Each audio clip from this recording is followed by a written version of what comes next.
Quel plaisir de recevoir Sarah El Haïry, secrétaire d'État auprès des ministres armés, chargée de la jeunesse, ça c'est fondamental, et du service national universel, enfin.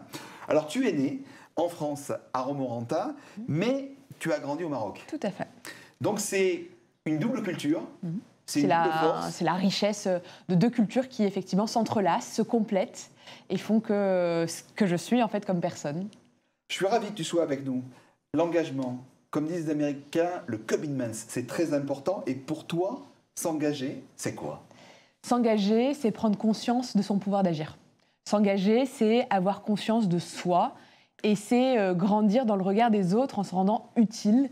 C'est aussi peut-être quelque chose qu'on fait pas naturellement, apprendre à se faire confiance. Je crois que l'engagement, fondamentalement, c'est une sorte d'énergie régénératrice qui donne après le goût de l'énergie pour entreprendre sa vie, prendre des risques, relever des défis. Mais fondamentalement, c'est quelque chose qui est très précieux et qui est quand même très français. Oui. Alors, on a parlé du SNU dans l'introduction. Est-ce que tu peux nous repréciser un petit peu tous les enjeux? Bien sûr, le SNU, en quelques instants, c'est d'abord une aventure. C'est une chance pour nos jeunes. C'est un temps qui est assez unique parce qu'il réunit des jeunes entre 15 et 17 ans. La grande majorité ont 16 ans. C'est une sorte de rite de passage qui permet à des jeunes qui ne se connaissent pas, qui viennent de territoires différents, ruraux, urbains, ultramarins, de se retrouver dans une région qu'ils n'ont peut-être jamais découverte, en uniforme. Ils viennent d'établissements privés, d'établissements publics. Et finalement, ils doivent faire ensemble une petite France. Ils doivent se dépasser, découvrir comment, mine de rien, prendre leur part face aux défis climatiques, à ce qui nous attend, face aux défis technologiques. Peut-être vivre aussi un temps fort de démocratie, parce qu'on voit à quel point aujourd'hui c'est essentiel, mais surtout de leur faire découvrir toutes les formes d'engagement possibles et inimaginables dans notre pays. Il est riche de ça. Leur rappeler à quel point notre pays, oui, est une chance, mais pour qu'il le reste, eh bien, ça dépendra d'eux. Et donc, c'est une sorte d'accélérateur de confiance, d'énergie, de découverte d'engagement. Et en général, quand ils sortent de là, souvent comme quand on vit quelque chose de très fort, ils disent « j'ai grandi, j'étais timide, je n'aurais pas cru pouvoir faire ça, je l'ai fait. J'ai des amis pour la vie, j'ai découvert des gens très différents de moi et j'en suis très heureux ou très heureuse ». Fondamentalement, je crois que c'est une preuve de confiance dans notre jeunesse. Il y a beaucoup d'intelligence humaine dans ce que tu dis. On parle aussi d'intelligence artificielle. Tout à fait. Le croisement entre les jeunes aujourd'hui et l'intelligence artificielle pour toi? Notre responsabilité, c'est de leur apprendre à l'utiliser, de les éduquer à s'approprier. C'est une révolution ce que ça amène. Moi, je crois que ChatGPT, ça ne sert à rien de l'interdire sur des ordinateurs ou interdire les accès. Au contraire, il faut savoir l'utiliser tout en donnant, en éduquant, comme disait l'UNESCO, notre jeunesse à l'éthique, à la déontologie, mais surtout de ne pas les priver de cet accélérateur d'entrepreneuriat possible. Imaginez un jeune qui rêve, qui a une idée, qui rêve de créer une application, une plateforme, mais qui n'avait pas finalement cette connaissance du code. Demain, il pourra le faire si on lui apprend comment le faire. Alors que c'était réservé soit à un jeune qui peut-être, dont les parents peuvent lui permettre 1 an, 2 ans pour apprendre à coder, ou des parents qui peuvent peut-être financer le début, l'amorçage de son entreprise. Demain, c'est une démocratisation, le fait de rendre l'entrepreneuriat encore plus populaire parce que le savoir est plus accessible. Et pour ça, oui, l'intelligence artificielle est une chance. Encore faut-il se l'approprier. Une fois de plus, c'est la mise en avant des talents français. Talents ingénieurs, mais également talents chez nos jeunes. Pour toi, la définition d'un talent, c'est quoi? Un talent, ça prend plein de formes. C'est comme les jeunesses de France, elles sont diverses. Mais fondamentalement, un talent, c'est peut-être, pour moi, le visage de tous les jeunes Français qui existent. Chacun se découvre le sien. Il peut être personnel, intime, il peut être sportif, entrepreneurial, politique, syndical, peu importe. Mais un talent, c'est pouvoir rentrer chez soi et avoir ce petit sourire de fierté parce qu'on voit dans les yeux de ceux qu'on aime des étoiles et dans le fond, c'est que c'est gagné. Sarah El Haïry, une dernière question. Face à la caméra, qu'est-ce que tu as envie de délivrer comme message à nos jeunes Français? On a un des plus beaux pays au monde. Mais pour qu'il le reste, on a besoin de vous, on a besoin que vous vous mobilisiez, que vous ayez confiance en vous. C'est ce que nous faisons. On essaye d'accompagner ce chemin-là. Mais plus que jamais, votre vie, elle dépend de vos actions, de vos actes, de votre capacité à faire ensemble. S'il y a un mot, croyez au mérite, croyez à la persévérance, osez. Et dans le fond, s'il y a un seul mot, c'est l'audace. Madame la ministre, chère Sarah El-Haïry, un très grand merci. Merci beaucoup.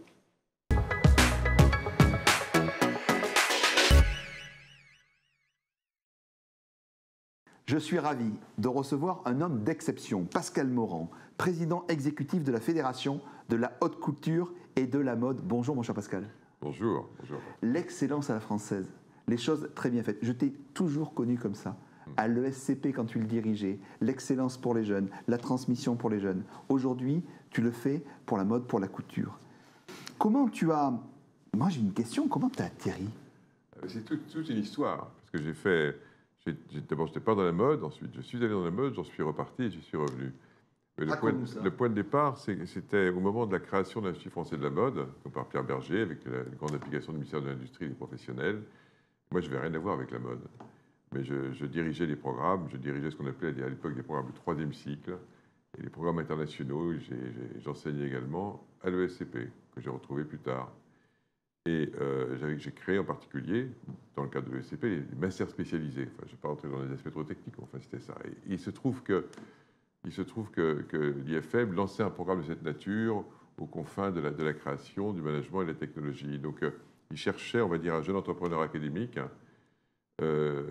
Voilà. Mais l'autre point, et c'est ce qui fait aussi que je suis immédiatement très bien entendu avec Pierre Berger, indépendamment des soutiens des professions et des pouvoirs publics, je cochais la case saltimbanque, parce que je suis musicien. Oui. Et à l'époque, j'étais clavier dans un groupe de rock, de New Wave pour être précis. Et donc ça a été le point qui a fait que la rencontre avec Pierre Berger a convergé. C'est la fusion. Ça a été la fusion, voilà. Ça, c'est génial. Et en tant que... En 1987. 1987. Et en tant que leader de l'industrie de la mode, comment, en fait, tu favorises l'innovation et la créativité au quotidien? Alors, la créativité à travers la création dans la mode, surtout pour les marques de création, puisque la fédération rassemble toutes les marques les plus connues, les plus établies, les plus jeunes, qui sont soit conduites par un créateur de mode seul quand elles démarrent, ou alors qui sont composées d'un binôme, d'un créateur et d'un manager, toujours. Et donc, la création est omniprésente.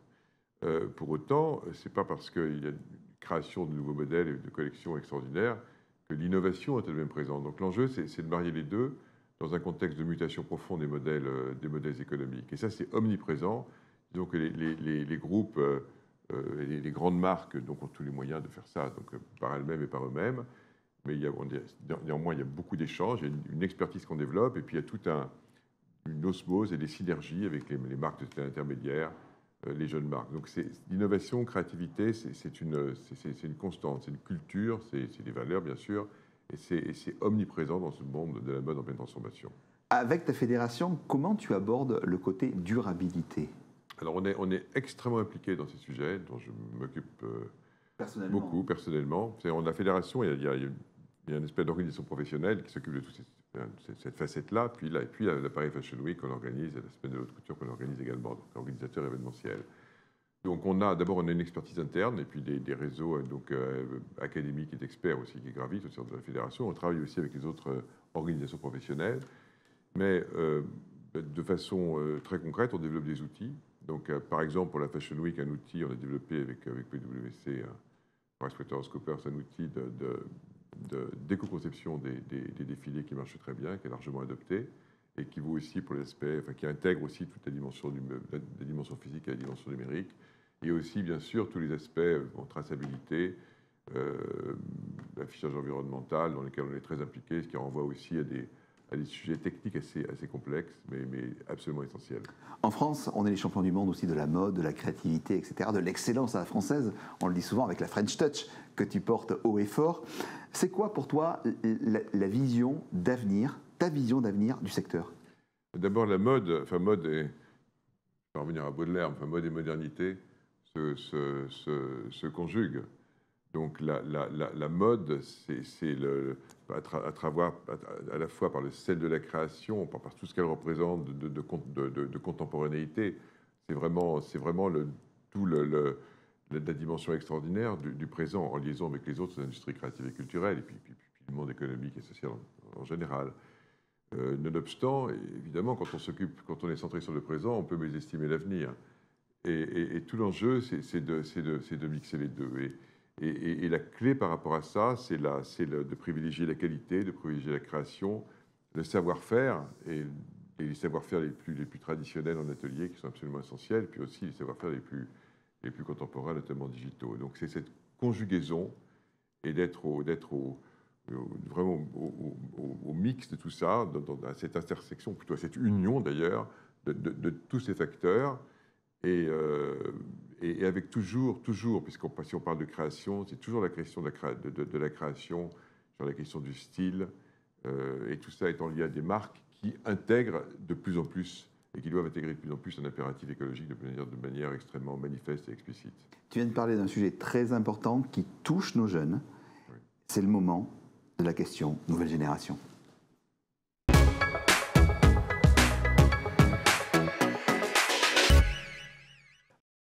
Salut John. Bonjour Patrice, bonjour Pascal. Bonjour. La question que j'ai pour vous, c'est que dans un monde où la surconsommation de la mode subsiste, est-ce que les jeunes créateurs ont à cœur de faire des pièces, de créer des choses éco-conçues, notamment recyclées, où on parle aussi de downcycling ou d'upcycling? Aujourd'hui, c'est une tendance tellement forte qu'elle tend presque à se généraliser. Je pense à des marques comme Marine Serre qui travaillent à partir de stocks de tissus, et qui sont très brillantes en création, mais aussi des marques plus entrepreneuriales. Donc, c'est pas que ce soit des marques tournées vers la création ou des marques directement entrepreneuriales avec un accent moins fort sur la création, c'est absolument omniprésent. Mais effectivement, vous avez raison de dire que les volumes, c'est un problème gigantesque. C'est le cas de dire, mais qui va au-delà de ce qu'on peut imaginer. Au niveau mondial, on est sur un nombre de pièces de 120 à 130 milliards produites par an, et avec une surproduction et une surconsommation. Et ça ne s'arrange pas nécessairement. Pour une partie, ça va dans le bon sens, mais on est dans une situation paradoxale. Donc tout l'enjeu, et en particulier dans toutes les normes et la régulation environnementale qui est mise en place en France, en Europe et dans le monde, c'est de faire en sorte que ce soit que ça aille au bénéfice de la qualité, du savoir-faire, de la production locale, et que ce ne soit pas un outil finalement de dédouanement et de bonne conscience pour des producteurs. C'est pas seulement la question de mass market. Je veux dire, tout le monde doit pouvoir s'habiller bien et avoir accès à la mode, c'est pas le sujet. Mais point trop d'en faut. Et aujourd'hui, la volumétrie est un problème absolument considérable et auquel il faut s'atteler de plus en plus. Donc c'est ça le sujet. Enfin, ce sont les deux sujets en parallèle. Vous l'avez compris, avec volonté, avec optimisme, avec Pascal Morand, c'est toujours en avant. Merci à toi. Merci à toi. Merci.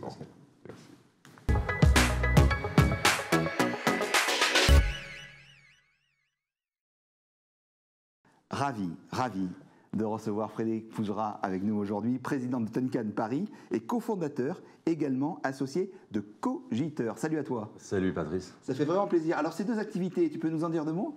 Ce sont deux activités, mais c'est deux activités autour de la communication, parce que, comme tu le sais, je ne sais faire que ça. Je ne sais faire que de la com, j'essaye de bien le faire, mais je ne sais pas faire... Le pape de la com. Non, faut jamais dire des choses pareilles.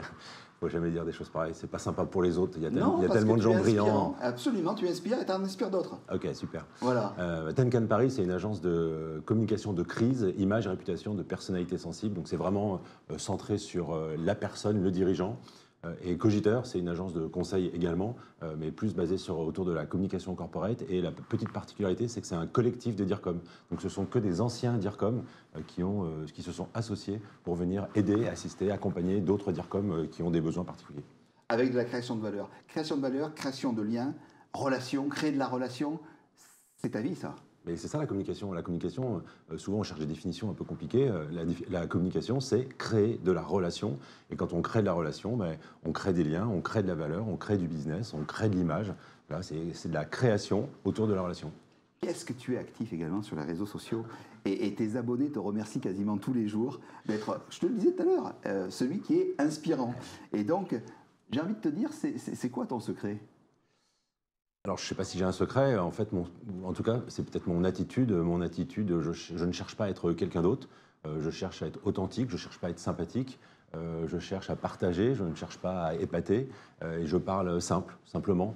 Je dis les choses telles que je les ressens. Je pense que je suis avant tout un esprit libre. Je suis un légaliste, donc je respecte les règles, mais je suis aussi un esprit libre, donc je ne m'interdis jamais de réfléchir, de sortir des codes, de ne pas me laisser imposer par un format. Mais c'est peut-être aussi ça, être créatif, donc je suis peut-être aussi cohérent entre ma personne et mon métier de communicant. 37 ans d'expérience professionnelle, de vie professionnelle. Ouais. Tu peux citer les entreprises dans lesquelles tu es passé? Alors d'abord, j'ai commencé par le secteur public, les collectivités territoriales, donc un certain nombre de mairies, par l'Assemblée nationale, par une région.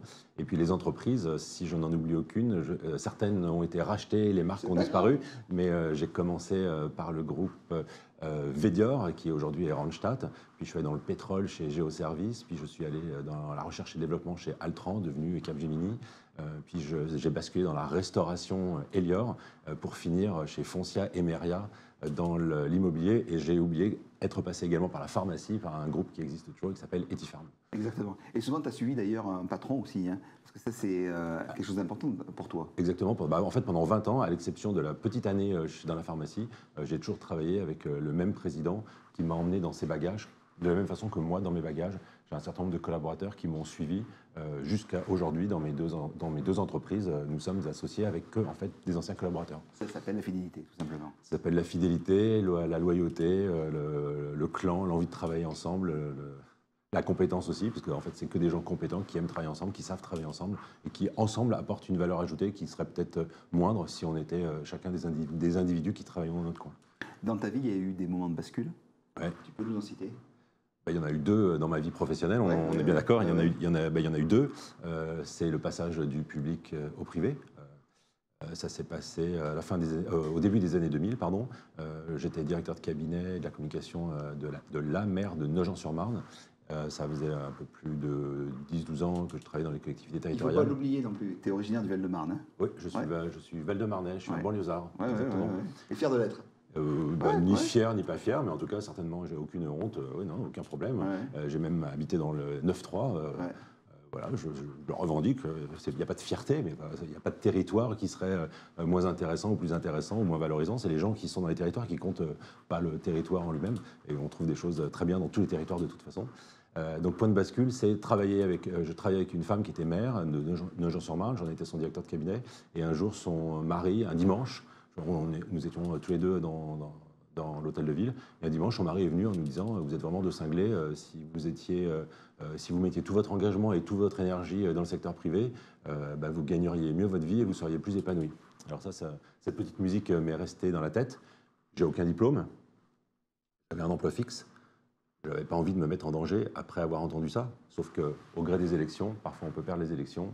Un directeur de cabinet, ça perd son emploi. Et donc là, je me retrouve sur le marché du travail. Et ça a été le moment de réfléchir à intégrer le secteur privé, ce que j'ai fait.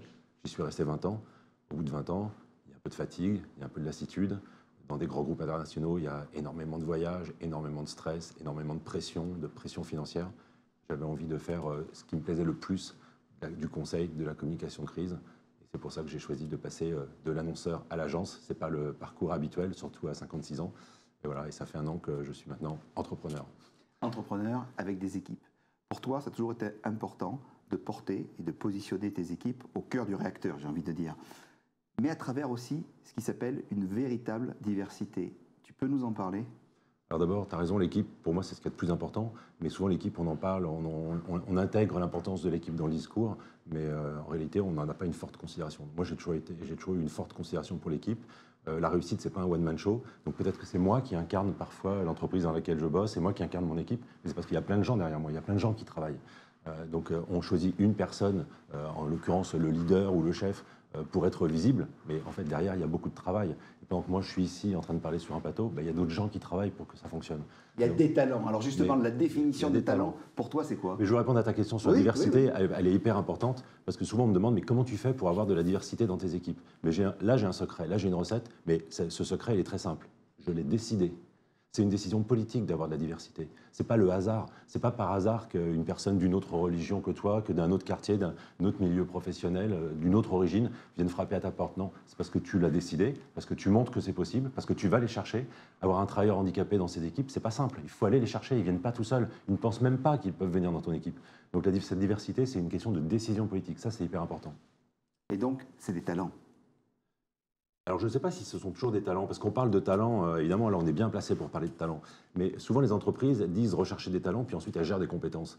Donc oui, si on peut avoir des talents, c'est formidable, parce que le talent, c'est une valeur ajoutée supplémentaire. C'est une personne qui, au-delà de ses compétences, a un engagement, est plus brillant, plus engagé, apporte vraiment une valeur ajoutée supplémentaire. Et ça, tout le monde ne le porte pas, et on ne peut pas que recruter des talents. Et puis, c'est compliqué de recruter un talent, donc ensuite, il faut savoir lui donner une place, il faut savoir le faire exister. Il ne faut pas qu'il écrase les autres, il ne faut pas qu'il se fasse écraser par les autres.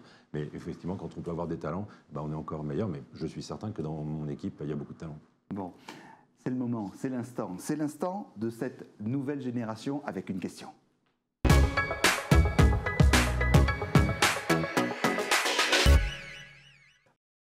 Bonjour John. Bonjour Patrice. Bonjour Frédéric. Bonjour John. De nos jours, la dimension RSE fait-elle partie intégrante des briefs que vous recevez de la part de vos annonceurs? Et si oui, est-elle toujours respectée? C'est vrai que la question de RSE, la notion de RSE et tout ce qui tourne autour est souvent ou toujours présent. Ça c'est une réalité. Je pense qu'il y a souvent une intention, il y a parfois de l'intérêt, mais il n'y a pas toujours de la réalité. Et ça, c'est là où ça devient compliqué. C'est que parfois, il faut expliquer à son donneur d'ordre que la RSE, ce n'est pas juste une question de discours, ce n'est pas juste de la communication, mais ce sont des actes derrière. Ce sont des règles sociales, ce sont des règles environnementales, c'est une attitude, c'est une posture, c'est le respect d'un certain nombre de choses. On ne peut pas juste communiquer autour de la RSE si en fait c'est vide à l'intérieur. Là, la difficulté, notamment pour les agences, elle tourne autour de ce point de vue-là. Il y a presque une question de pédagogie, parce que parfois on a envie de mettre beaucoup de discours autour de la RSE, mais il n'y a rien derrière. Et donc là, c'est très mauvais pour la marque qui veut communiquer. Je rappelle que les activistes qui vous attaquent, ils ne vous attaquent pas pour ce que vous faites de mal ou pour vos fautes, ils vous attaquent souvent pour votre incohérence. Donc si vous n'êtes pas cohérent dans votre discours, vous vous mettez en danger et vous vous mettez en risque de crise. Comme un jour, comme toujours, avec toi Frédéric, c'est vraiment un plaisir. Merci beaucoup d'avoir été avec nous. Le plaisir était pour moi.